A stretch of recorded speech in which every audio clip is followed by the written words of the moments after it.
शक्तिपीठों की परंपरा सनातन धर्म की अत्यंत पवित्र और रहस्यमयी धरोहर है।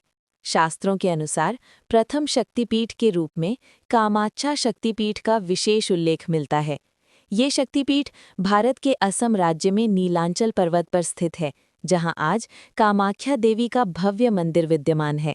ये स्थान केवल एक तीर्थ ही नहीं, बल्कि शक्ति, सृजन और तांत्रिक साधना का प्रमुख केंद्र माना जाता है। पौराणिक कथा के अनुसार राजा दक्ष ने एक विशाल यज्ञ का आयोजन किया था, जिसमें उन्होंने अपने दामाद भगवान शिव को आमंत्रित नहीं किया। अपने पिता द्वारा भगवान शिव के अपमान से आहत होकर माता सती ने यज्ञ कुंड में स्वयं को अग्नि को समर्पित कर दिया। जब भगवान शिव को इस घटना का ज्ञान हुआ तो वे अत्यंत क्रोधित और शोकाकुल हो उठे। उन्होंने माता सती के पार्थिव शरीर को उठाकर तांडव आरंभ कर दिया, जिससे संपूर्ण सृष्टि का संतुलन डगमगाने लगा। तब भगवान विष्णु ने सुदर्शन चक्र से माता सती के शरीर के अंगों को पृथ्वी पर विभक्त कर दिया। जहाँ जहाँ उनके अंग गिरे, वहाँ वहाँ शक्तिपीठों की स्थापना हुई। शास्त्रों के अनुसार कामाख्या शक्तिपीठ में माता सती की योनि अर्थात गर्भाशय गिरी थी। इसी कारण ये शक्तिपीठ सृजन, उर्वरता और आदि शक्ति के मूल स्वरूप का प्रतीक माना जाता है।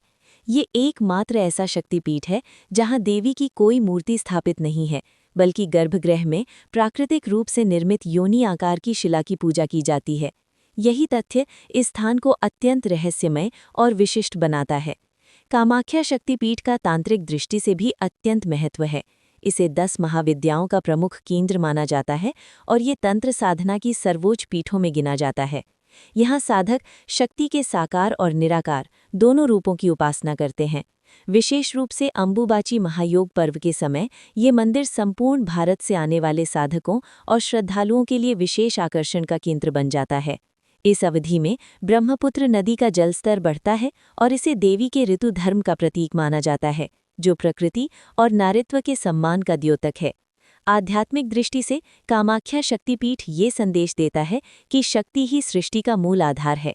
बिना शक्ति के शिव भी शव के समान है। ये भाव यहाँ प्रत्यक्ष रूप से अनुभव किया जा सकता है।